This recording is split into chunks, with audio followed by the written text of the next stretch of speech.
Yeah, but see, everybody really know Shannon like that until then. You feel right? He tough. Like, those when we messed with him, he was around for we water from him. Right. So once he did that, it was kind of like we can trust him. We, you know, he shoot. He started mixing with Shannon for he fell. Started mixing with Shannon. So he put Woody to the side and Shannon back to the Woody spot. Yeah. So like Woody took Slug spot. Yeah, not looking great for Shannon. That's got to be an L. Sheesh. Overrule the objection and permit it. Yes. Yes, sure. LJ said YSL. Okay, so can we move to the other one that I was That's going a to good listen to? The we know he a shooter. Yes, Your Honor. That pretty easy. Yes, Your Honor, it is. Okay. So we're going to 325-44 for the record. All right. All these dudes were snitching, man. Wow. Out here talking about how hard they are. How do y'all think Thug is feeling right now? 325-29. You know her last name? No. Good point, You know where Blackjack. she rented from? So, after the shooting, do you know what happened to the car and the guns? Yeah, they dropped off at OG Finish Fire. Do you know the guns still around or they got rid of them? More likely they got rid of them. I think when they dropped them off at Finish Fire, they probably had got rid of them. How do they normally get rid of guns? I don't know. That's the first time they ever used to keep them. Yeah. Okay. So, did anybody get word to shooting up, or this is just an opportunity? They just wanted the name. They just wanted the name. Cause it used to be one and two going out shooting. They just wanted the name. So did Woody slow down with all his bullshit, or once Nut got killed, did Woody slow down with his stuff, or was he still? Nah, when he seen that he had a lot of folk that ran Woody, then he popped back up. Moody. Yeah. But see, everybody really know Shannon like that until then. You feel right? Like those when we messed with him, he was around for we water from him. Right. Yeah, so he said they already knew that Shannon was like that, is what he's saying. And he's saying Thug knew as well. Yeah. But see, everybody really know Shannon like that until then. You feel right? He tough. Like those when we messed with him, he was around for we water from him. Right. So once he did that, it was kind of like we can trust him. We, you know, he shoot. He started mixing with Shannon for he fell. Started mixing with Shannon. So he put Woody to the side and Shannon back to the Woody spot. Yeah. So like Woody took Slug spot. So Shannon and This is I'm telling y'all right now, this is gonna get allowed in. This is bad. Someone who is right there next to both of them, knows both of them, saw how they were moving, said Woody was in the shooter spot. And we know he's a shooter. Y'all heard he was loading his daughter, or his child, I should say. He was loading his child and the mother of his child into the car. Some guys drove by. Woody starts shooting, and he shoots. When he shoots, he actually shot the gun of the person who was in the car shooting at him as his car is driving by. I mean, this man, he's not playing. He knows what he's doing. He knows how to handle himself. So Woody's good because I mean, anything he testifies to can't be used. But this is crazy to hear. It is really, I don't know that it can be determined that he started messing hard with him is in response. I can hear it. To him being a shooter, to him doing that, to him coming around with Woody and it being okay because he's Woody's friend. I mean, I just think that I don't think you can base that Thug started messing hard with Shannon on him having been a shooter. I'm going to exclude that. Wow, I was wrong. I'm shocked she left that one out. I could hear it plain as day. Okay. Hey, I'm not. So moving to 144. Shout out to the defense, because I could hear everything that was said. Give me just a second. I heard every single word of that one. Good morning, Jana. LJ thought she was going to let it in too.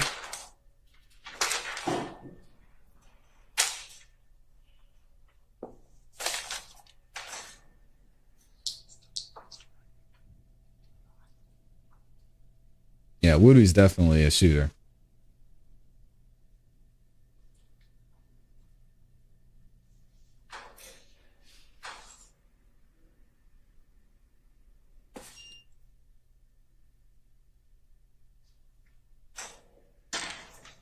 All right. Your Honor, with this next one, I'm in agreement. This is probably this section where Zachary is stating that his older brother used to hang out with defendant Stillwell. And then Zachary says something along the lines of, until Shannon got locked up. Okay. The state would omit or ensure that the jury never hears about Shannon getting locked up, but may ask him about him knowing his brother. Okay. That takes care of that objection. Yes, Your Honor. All right. Thank you. So again, just Whitaker seeming like she's a straight shooter, but I'm surprised she didn't let that one in. Young snitch. Now this next one, Your Honor, 32, I'm pretty certain she's not referring to Shannon. I think she's referring to Terry Rivers, Okay. who I don't know if his name has come up in this. He's certainly not in this case. He's certainly not indicted. My understanding is he's alleged to be associated with some of these gentlemen in some way. But then Gaither adds, yeah, I know Terry Rivers used to steal ATM machines. And I just think that that's just throwing another. Your Honor, the state agrees and concedes this. All right. This If portion y'all are of it. going to agree, tell me before we Yes, Your listen Honor. to the argument. We can save Mr. Shart and my voices. Yes, Your Honor. All right. There is some agreement with this next number 33. Okay. So they're talking about the Dexter Montgomery shooting, which was in Act 36. We've already introduced at trial. Mr. Zachary was not present. He admits in this interview he doesn't have any personal knowledge about it. The part of this that the state may get into is the photographs used in that case. For example, there's gas station surveillance stills. Okay. He recognizes, for example, Demise McMullen, who was one of the defendants in that case. Okay. The same photographs that Detective Gaither and Dennis are showing him during this portion are already in evidence. And so depending on, there may be some questions with those exhibits, but we're not going to be asking Mr. Zachary anything about what happened to Dexter Montgomery because he doesn't know. All right. You'll just be using it. That's fair. I mean, I don't, Mr. Murphy, DK, took the stand and he's acknowledged that it was him and Nard. So I don't think that's really in dispute. I would add though, and this doesn't show up in the transcript, Investigator Dennis has a habit of doing this with a lot of these gentlemen he interviews. He takes out a picture of Dexter Montgomery's head, which is actually in evidence. And he just goes into this big thing about, he's got half a head. What do you think of that? And I just don't think that's appropriate. Okay.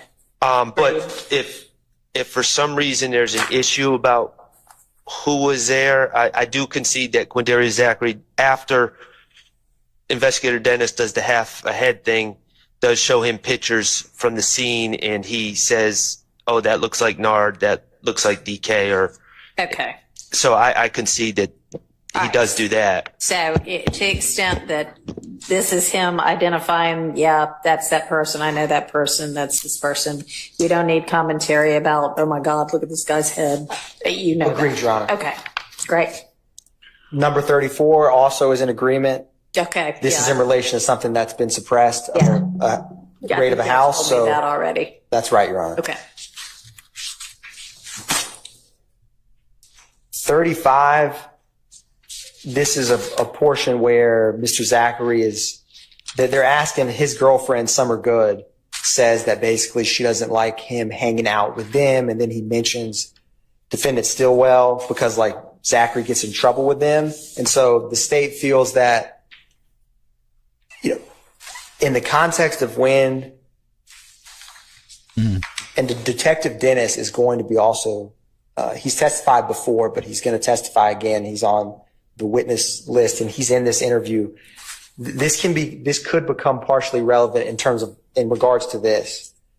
In what's going on in Mr. Zachary's life at this time, he's trying to pull back, in his words, and kind of get a fresh start, spend more time with his girlfriend, things like that. And so this is kind of wrapped into why at this moment in time he's in jail. He's speaking with the police. And so the fact that his girlfriend, who he's kind of self-admits is very close with, interacted a lot, she doesn't like him hanging out with them. And so the state does feel like this could become relevant with the right questions of Mr. Zachary. Okay.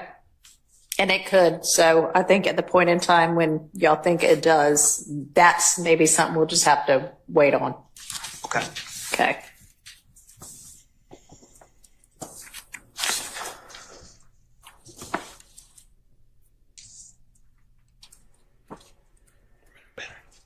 Your Honor, the next one, number 36.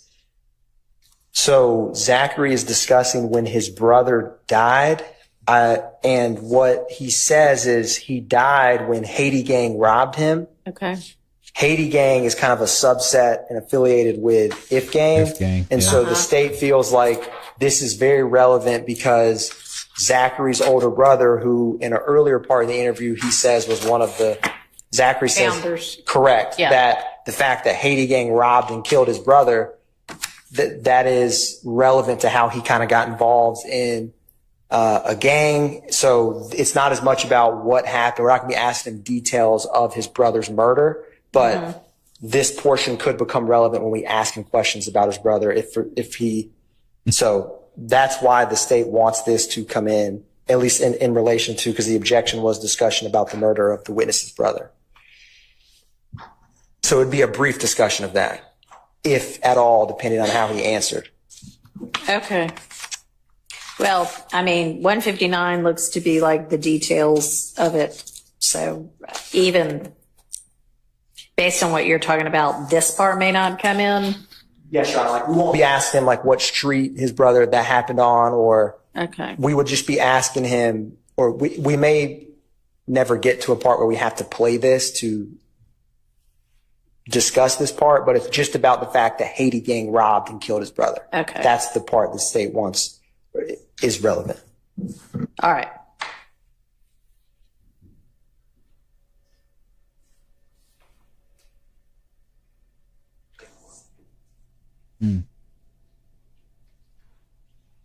Hopefully we get to hear what happened.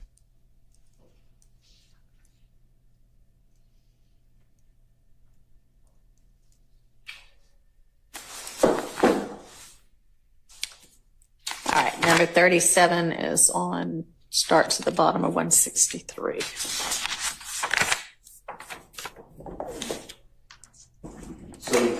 Your Honor, this portion is when he's discussing the shooting of Dwayne Carter's tour bus.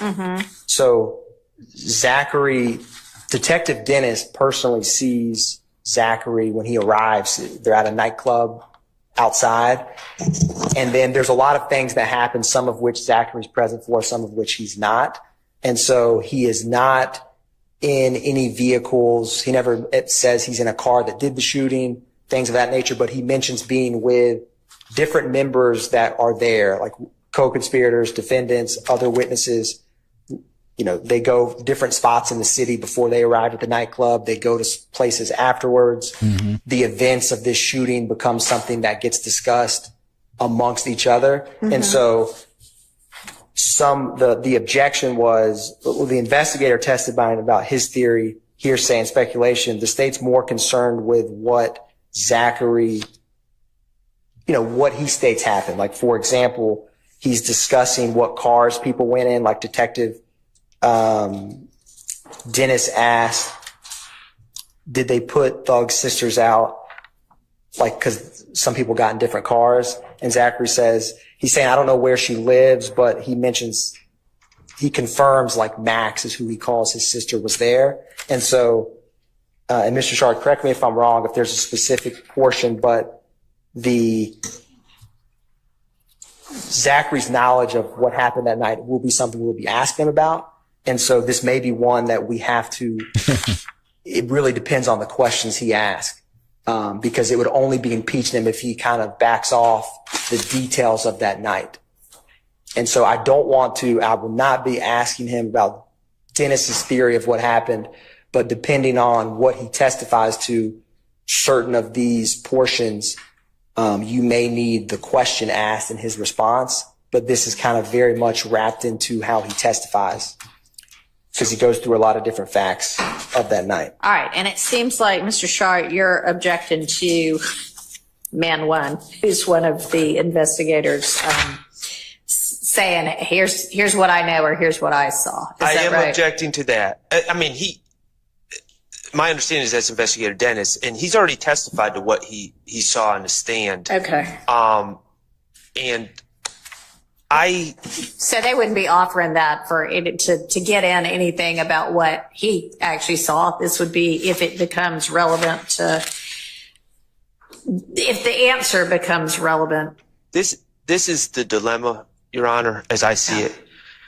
I concede that it seems pretty clear that Quindarius Zachary was at the compound that night. The compound, I don't know if Your Honor's familiar. I've been to the scene. It's gigantic. It's very large. Yeah.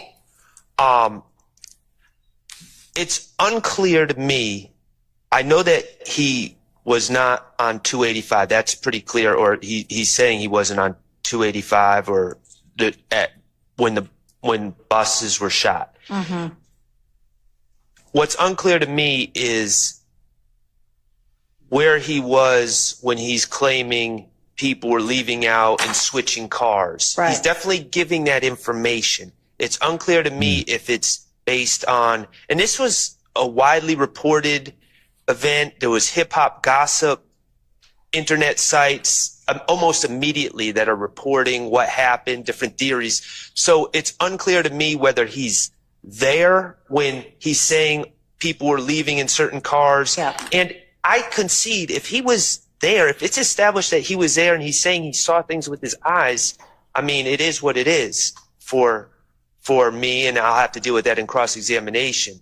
But what I don't want is the state for him to say, well, I wasn't there for that part, and then the state to start impeaching him. Well, didn't you say this and this and this? And then it was just all based on speculation or internet gossip or other things. So I don't know what his source of information is for some of this stuff.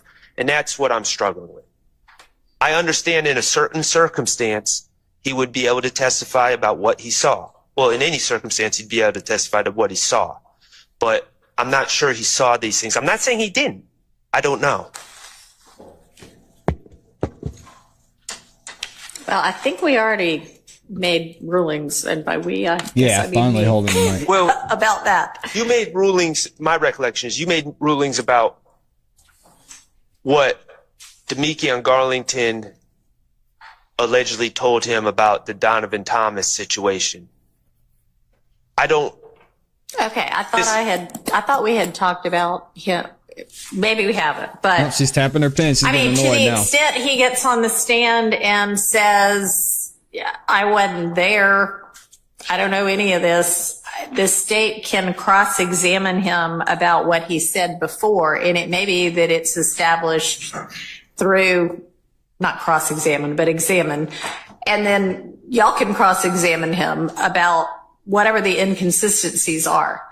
Even if he says, you know what, I don't know who got into any car. I wasn't there. I was in Alaska at the time. They can cross him. I mean, they can examine him, impeach him with this. Because that would be clearly inconsistent with with his prior statements. But my concern is if he says, you know, Yeah, you can't switch as up the now, crowd man. was dispersing, Investigator Dennis saw me and said my name and I ran. Yeah.